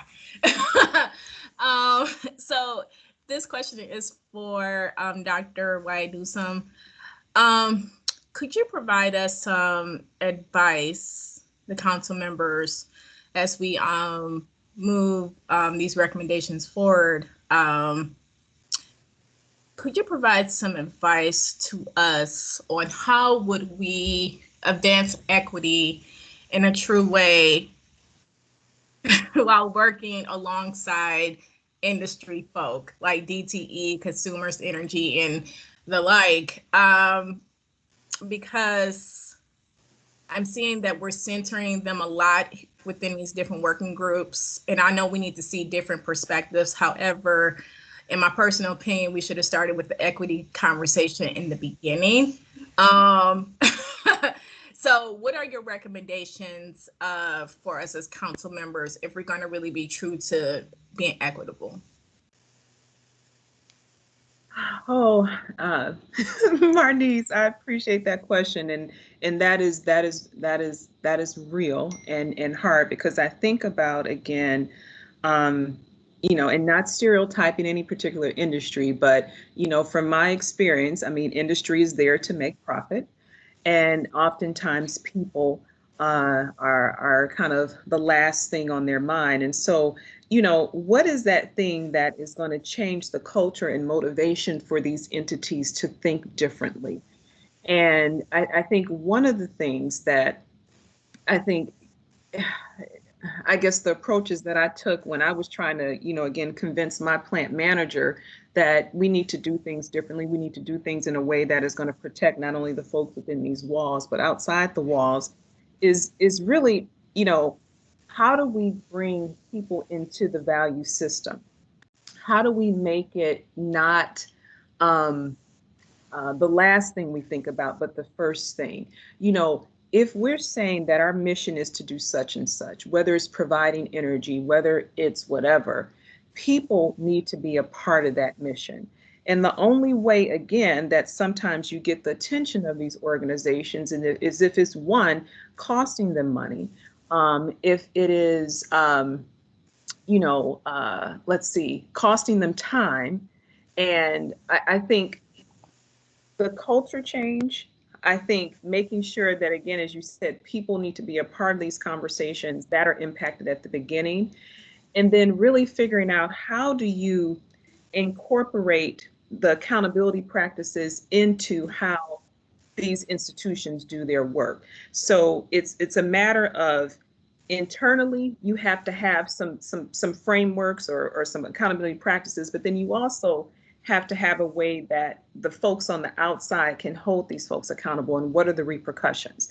And so one example that I'm thinking about to try and make it a little bit real is that I was working with an organization. They were like, okay, well, how, this isn't a part of our mandate. Equity isn't a part of our mandate. So why should we care? We're supposed to deliver water and do this, yada, yada, yada. So my thing is, if you don't consider people first in your process as you try and deliver water, which you're mandated to do by your government, you will see delays in how this project is delivered because you will have folks protesting, you will have this and that. So how can you, again, figure out what that cost is for not bringing people up front, but then also make sure that not on the back end, but that you put in processes that hold folks accountable. Like, what is it going to cost them to not involve people? Is it, I can't think now, but again, just having that accountability in place where folks can actually call out, processes and practices that aren't actually benefiting the community, and what is that cost? And so I'm probably not being as clear as I want, but I'm happy to provide a more tangible example later. But I think that's a little bit a part of it, but I would love to hear from the other folks as well, if they have some thoughts. The other panelists like to weigh in on that? Or the flip side of it, how are there people that you've seen, or there entities that you've seen that have done a good job of that? What were some of the things that they did in putting these values front and center, as opposed to reacting to it? Yeah, I know for us, our CTO says these are human issues, not robot issues. And climate tech is a human type of advancement. And so for us, you have to now look at the nuance of how things are done. And so having dedicated pockets of funding, either through legislation, local, state, or federal, helps, because now everyone is impacted. If we do not get stuff in the ground, I'm not just talking about the warming of our planet, we're going to miss tangible goals. One incentive for one of our larger projects was they were going to get fined if they did not put chargers in time. That was motivation. And I'm not saying that is the recipe to get people going. However, what we're saying is that if we knew that there was dedicated funding pots for certain projects in some of our disadvantaged communities, as they're allocated in California based on climate, greenhouse gas emissions, income, industrial, it would help people just sleep better at night, because now there isn't the pressure of, all right, there is a big allotment of funds for EV infrastructure. There's usually cycles that have to get approved. However, permitting doesn't happen in time, funds get exhausted and you miss out. That is what is trending for Black communities, what we call EV deserts. It's because when we go back to the faith-based organizations, they have where people park their car, where people go. And so what happens is you have a dedicated community that wants to support their organization, but if you do not have this at multifamily, especially where they know there's legislation, why would a $1 billion IPO EV company that we hopefully become, but there's others out there, Why would they invest in those communities when they know there's no ROI quickly happening? Because if we feel funds will be exhausted through the rebates, through whatever incentives, because it's going to take 15 months or 24 months, I'm not investing EV charging there. One separate thing we're understanding is not everybody has a bank account. Many folks need to be a member to use charging. To be a member, you have to have a bank account. The unbanked have to be considered because millions of them are gig, millions of them will be pre-owned EV owners. And so what we're saying in the ask major is when you guys get the funds that I know is coming through the current administration, have designated pools just so that we know the money will go there because you guys will be impacted just as much. I would just add, I think you raised, Marnice, like the big question, and thank you for doing that. And I think that we heard really great responses. I think the only thing that I would maybe just put a twist on or synthesize is I think it's all about that incentive structure and focusing the incentive structure on equity, as Paul was just pointing out, incentivize it based on equity. And then also recognizing that this is a time of a lot of uncertainty for the utilities too, right? And so that's another thing that's like a cost to them is managing their uncertainty. And so if there are things that you can do to help make their lives at least a little more certain in terms of what's coming or how they can predict or how they can invest, that might be another thing that helps. So it's kind of a combination of, I don't know if that's a carrot and stick sort of thing, but giving them a little more certainty at the same time as incentivizing.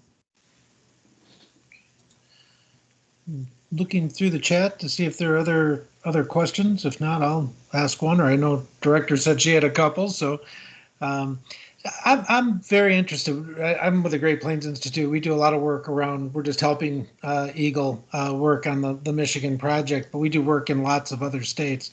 And so we're looking at these issues and the entire equity issue or set of issues in a lot of different places.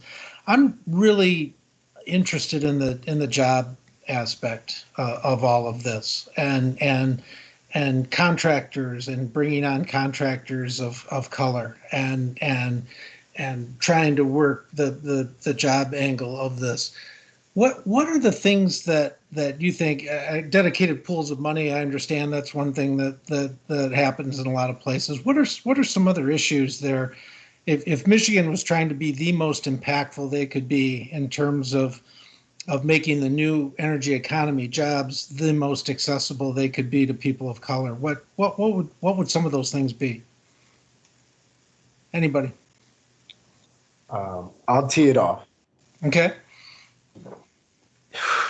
What's our time limit right now? 17 minutes.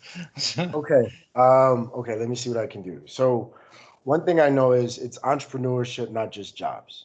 It's ownership, not just having an opportunity. Yep. And when you hire the folks from the community to be responsible from the infrastructure, when you're looking at, hey, the utility doesn't have capacity, but maybe their utility commissions will allow them to hire outside contractors that are vetted properly to help make this happen faster. Because many people in the community, I had several folks from one of the faith-based organizations say, hey, I'm a contractor. I can do this work. And so now when some of the considerations is, Paul, what about maintenance, vandalism? Well, if the community puts it in, they police it. So that kind of deters what you're talking about and what's going to happen.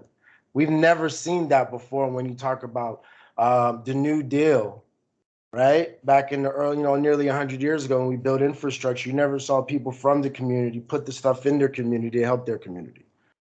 And so when we talk about reshaping 100 years of human habit, these are old trades that we were asked to go to. When you look at my dad's generation from the 50s, 60s, 70s, they had to go to trade schools. These trades now can be used in the climate tech future.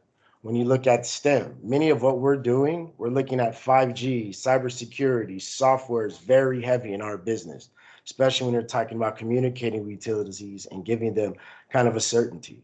We have to make sure that we have enough skilled talent locally that know how to program, that know how to make sure that this is working at all times, communicating with utilities, communicating with site hosts. Then when you look at folks who are maybe unskilled, but they need something that's a good paying job, we worked with one of the incubators. I know Michigan is, they're known for manufacturing, they're known for blue collar, they're known for hard working. This is kind of just a reshaping of it. It's not getting rid of it. And we created a training program called Electric Vehicle Network Training, where they're just maintenance. They're IT guys. Many of the concerns we have when I put chargers out in the ground, put them out in parking lots, you guys know with your phones, the network just doesn't work for me even to talk. And if you're an EV owner and you got to use the app, sometimes you can't even charge properly. We hired folks who can get $30 to $40 an hour fixing that issue for us, fixing it for not just us, but every EV OEM. And the program had about 60 folks. A third of them were recently incarcerated. One was our rock star who presented at the end. They received a stipend for $1,500. Many of you, I don't know. I know me, I had a bill after a class, after I got training. They got a stipend. And so that was the certainty they have from the community. No, now I can fix chargers in my community and I'm responsible and I'm gonna police it. So that's just examples that we know can happen in real time in blue collar areas. Great, thank you. Dr. White Newsom, did you want to add into that? I'll add a little bit. It just makes me think about green infrastructure. And again, that's a different type of infrastructure, but kind of the same piece in that when you're talking about putting green infrastructure in communities that continue to flood, there needs to be some folks to maintain it. And some of the barriers that we saw and continue to see in kind of training up and skilling up communities that can, again, be those folks that maintain is that, the cost of training, the cost of certification was a huge barrier. And so, how do we make sure that as Paul was mentioning, whether we're skilling up folks to code or skilling up folks to be able to maintain these EV charging stations or even fix EV vehicles, how do we make sure that our folks, our Black and brown folks, are skilled up to be ready for those jobs? And so that was just the one thing. How do we remove those barriers? And if I have just a little bit of point of privilege, I just want to go back to Marnice's question, because I was just sitting here thinking, one, to your point of how do we, again, work with these big entities and get them to center equity. And I was thinking about a couple of situations where, one, it's important that these big entities hire people from the community. So these entities begin to look like the community. So how do we begin to create that pipeline?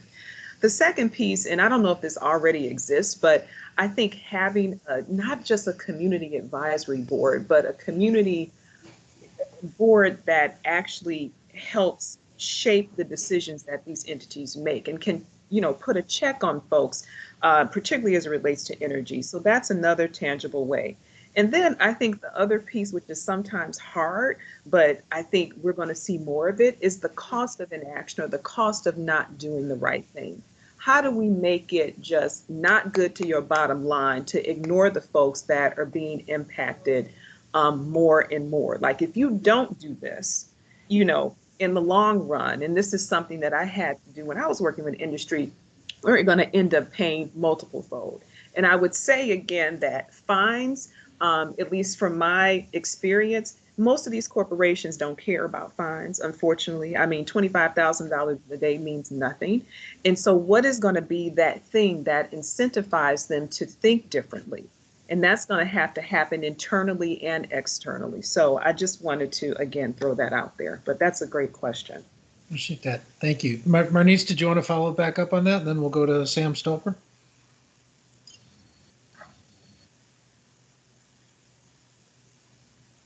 You're on mute, Marnice.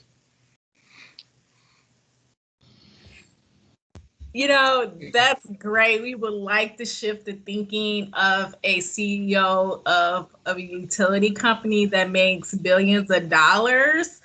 My thing is, if they wanted to shift to clean energy, they would have done it. So I'm just curious to know, like, yeah, I like the idea of the community advisory board. However, at the end of the day, if they're going to keep proposing dirty gas pipelines in communities, that's overall hurting all of us. So it's like shifting thinking. It's like they keep proposing these things and they keep winning, right? So I'm just curious, like,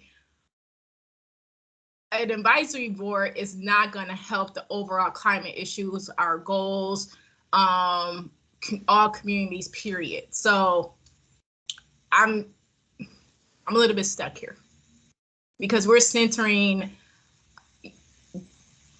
industry folks and we're not going to, it's kind of like, it's a contradiction for us to center equity.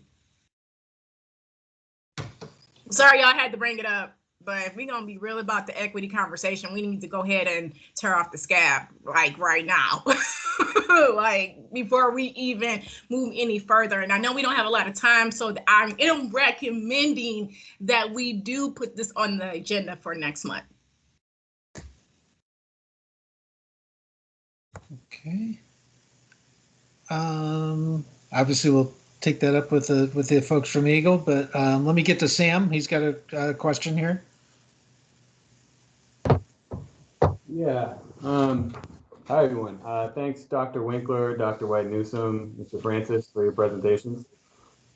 Just thinking about what Marnice said, even as I had a different question to ask.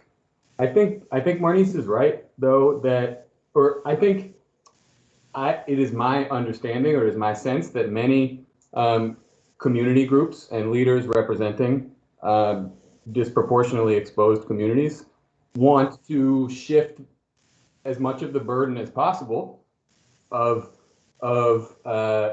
climate change and paying for climate change mitigation and adaptation onto fossil fuel entities, onto utilities,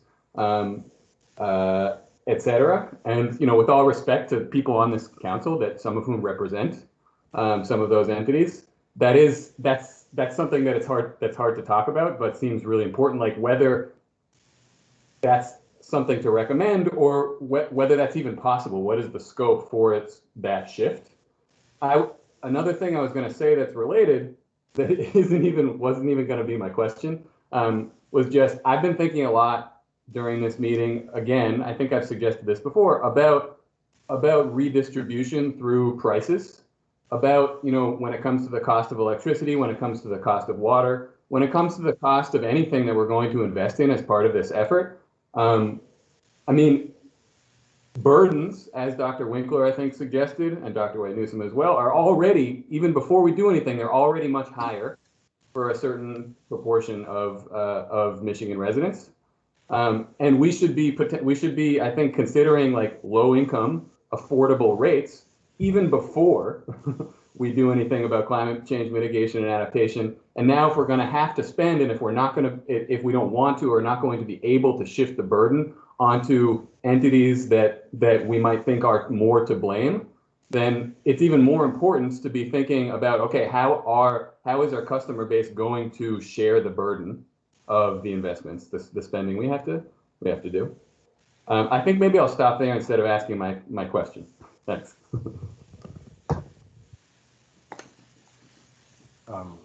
Well, I know one thing that keeps me up at night is the unintended consequence that we get what we ask for, the infrastructure is overhauled, V2G happens in the communities, we're going to require larger, conduit, and those are jobs for electricians. But then, as we saw in the presentations earlier, rates are going to naturally go up. And my concern is that they go up more so in these communities because now we gave them this infrastructure and that's a cost they have to pay for. And so I like what was said by Samuel. It's providing not just the bucket of money, but this bottom, just understanding that there's going to be a baseline that won't increase past this plate when you're looking at ratepayers in the communities. Because if you could tell a mom she could save hundreds of dollars a month from fuel by switching over to EV, that will happen.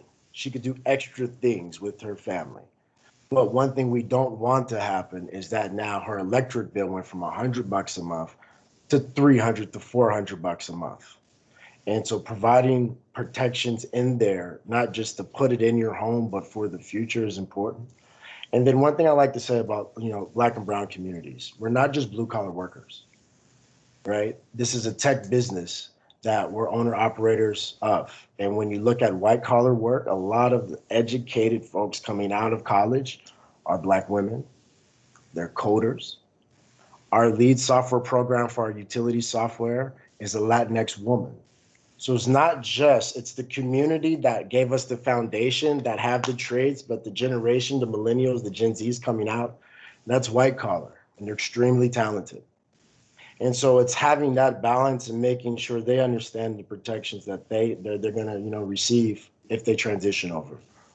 So if there's a built-in capacity that protects the utilities, like they were saying, some sort of guarantee that if we do this, we don't have to charge our ratepayers, then we're looking at something phenomenal. Okay.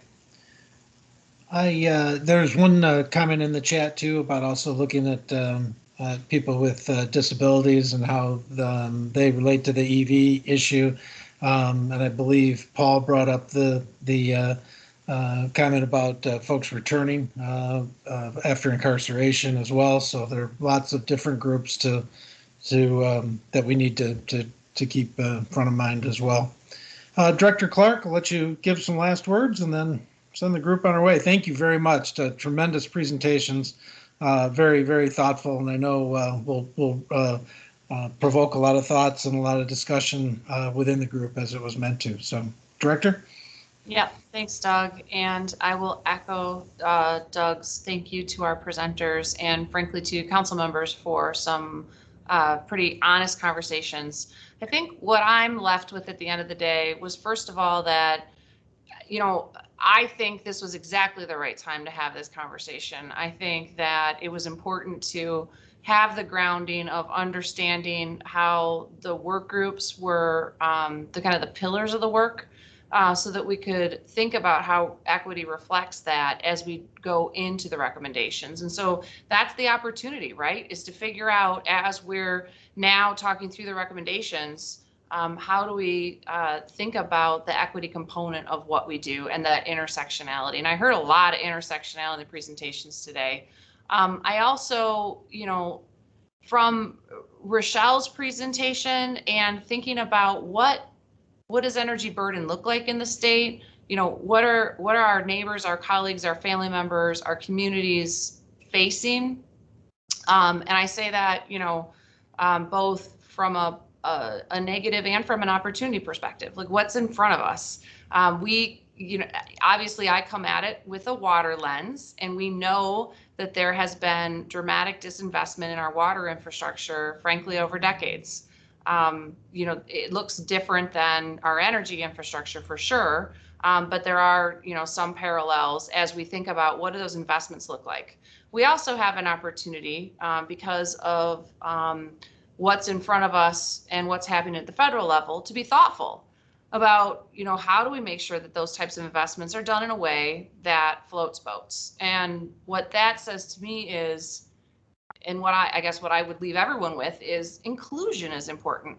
Making sure that we have voices at the table, making sure that we've got, even to the point of the chat, making sure that we've got many different voices represented. And, I would invite us to see this as how do we all move together instead of, who's got a problem here, who's got a problem there. I'd like to see, how do we work collectively to move things forward? So that's certainly, my perspective on how I look at these things. And I think that the diverse makeup of the council represents the diverse makeup of Michigan. I will say that, there were a lot of folks that are participating through the work groups because they wanted to also be at the table from a council perspective. So I'm grateful to those of you that, are participating in this way, and the time and energy that you're putting into this work, that the shared work that we're doing collectively to move things forward and to build the My Healthy Climate Plan. So with that, I will leave you with upcoming dates and events. So our next meeting is September 28th from 3 to 5. It is not looking like we're going to be able to entertain an in-person approach, but we will continue to see and endeavor where we can do that. As I mentioned at the front, all materials are available at michigan.gov/climate. If you want to see previous presentations, previous recordings, we will send out presentations from today for any that did not make it so that council members have those in their inboxes. And then comments are always appreciated. And so we will continue to get those consolidated into council members. The email box for comments, and again, this is just a rolling request, eagle-climate-solutions@michigan.gov. So with that, I am again grateful to our presenters and to our council members for the robust discussion. Looking forward to getting into our work group deliberation. So look forward to more from us through email. Otherwise, we'll see you in September. Thanks, everybody. Thank you.